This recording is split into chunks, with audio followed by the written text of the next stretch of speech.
Oke, selamat datang untuk adik-adik semua ya dalam channel Simat ya. Hari ini adik-adik kita akan bahas topik yang baru tentang persamaan nilai mutlak ya. Jadi mesti kita ingat persamaan nilai mutlak ini hasilnya harus positif ya, tapi yang kita mutlakkan bisa aja angkanya negatif. Namun hasilnya harus positif ya. Nah, sekarang kita akan membahas tentang sifat-sifatnya terlebih dahulu ya. Oke, kita akan membahas tentang sifat-sifatnya terlebih dahulu. Ya, nanti sifat-sifatnya di sini nanti Bapak berikan ada 6 ya. Nah, nanti cukup dipahami. Mudah-mudahan nanti soal yang kita kerjakan nanti bisa diselesaikan ya. Nah, sifat yang pertama itu adalah mutlak X itu akan sama dengan mutlak negatif X. Ya, yang kedua itu mutlak X dikurang Y akan sama dengan mutlak Y dikurangkan dengan X. Ya, yang ketiga mutlak X itu akan sama dengan akar dari X kuadrat. Dan yang keempat nanti adalah mutlak X itu ya harus memenuhi X jika X-nya lebih besar sama dengan 0 dan negatif X ketika X-nya lebih kecil dari 0. Oke, biar paham Bapak buat coba contoh. Misalkan gini ya. Nanti kalau ada mutlak 2 deh. Mutlak 2. 2 itu besar 0 apa kecil 0? Besar 0 ya. Nah, kalau besar 0 berarti jawabannya langsung X-nya. Berarti angka dalamnya. Berarti sama dengan 2. Oke. Tapi kalau mutlak minus 3. Minus 3 itu besar 0 apa kecil 0?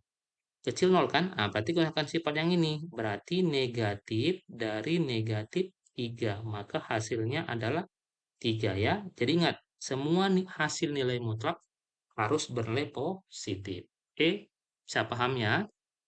Yuk, sifat yang nomor 5. Ya, kalau nanti ada suatu fungsi mutlak fx, kita buat sama dengan suatu konstanta. Nah, berarti ini sifatnya adalah fx itu akan sama dengan konstantanya atau ya fx itu sama dengan negatif konstantanya. Oke, nanti untuk lebih paham nanti kita akan bahas soal yang nomor satu ya. Nah, nomor 6 sifat terakhir. Kalau ada mutlak fx ya, kita buat sama dengan mutlak dari gx. Nah, nanti ini bisa digunakan dua cara. Nah, cara yang pertama gimana Pak? Berarti fx itu sama dengan gx ya, atau oke, fx itu sama dengan negatif dari gx. Ya, yang kedua apa? Yang kedua boleh kita kuadratkan. Ya, berarti fx kita kuadratkan itu akan sama dengan gx kita kuadratkan. Sehingga nanti kalau pindah ini ke sebelah kiri, berarti fx kuadrat dikurang gx kuadrat, ya, itu akan sama dengan 0. Sehingga muncul sifat persamaan kuadrat lagi. Berarti fx kita tambahkan dengan gx, kemudian kita kalikan fx, kita kurangkan dengan gx, sehingga hasilnya akan sama dengan 0. Ya, jadi nanti boleh menggunakan dua cara, tergantung yang mana rasa lebih mudah. Oke, yuk biar paham kita kerjakan soal yang nomor satunya. Ya, yuk. Ini mutlak X minus 2 sama dengan 6. Ya, mutlak X minus 2 sama dengan 6. Berarti apa? Berarti sifat yang tadi. Ketika ada mutlak fx itu sama dengan suatu konstanta, maka ya fx itu sama dengan konstanta atau ya fx itu sama dengan negatif konstanta.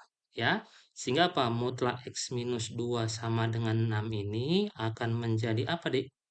Berarti x kurang 2 sama dengan 6, ya?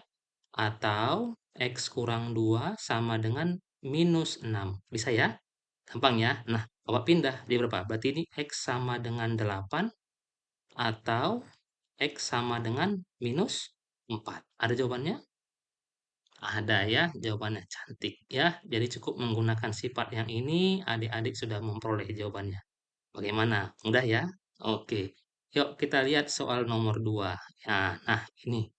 Loh, apalagi ini Pak ya? Ini soal nanti dihubungkan ke bentuk persamaan kuadrat lagi. Coba adik lihat, ada nggak bentuk yang sama? Ada ya? Siapa itu? Nah, mutlak X minus 2-nya nih. Berarti Pak mana? Berarti bisa kita misalkan ya, mutlak X minus 2 itu sama dengan P misalkan. Ya, maka soalnya berubah jadi apa? P kuadrat dikurang P dikurang 2 sama dengan 0. Faktornya berapa? Berarti P ini P. Berapa kali berapa yang hasilnya 2 deh? Berarti 1 sama 2 dijumlahkan min 1 berarti ini plus 1 dan min 2.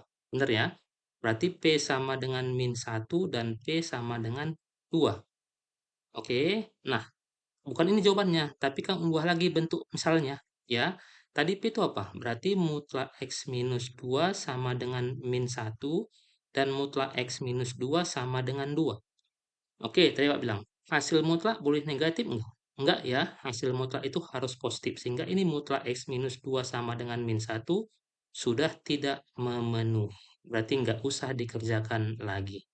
Ya, tinggal mutlak X minus 2. Nah, kita gunakan sifatnya, Bapak sambung kemari. Berarti mutlak X minus 2 sama dengan 2 ini, sifat tadi apa? Berarti sifatnya X minus 2 sama dengan 2 atau X minus 2 sama dengan minus 2.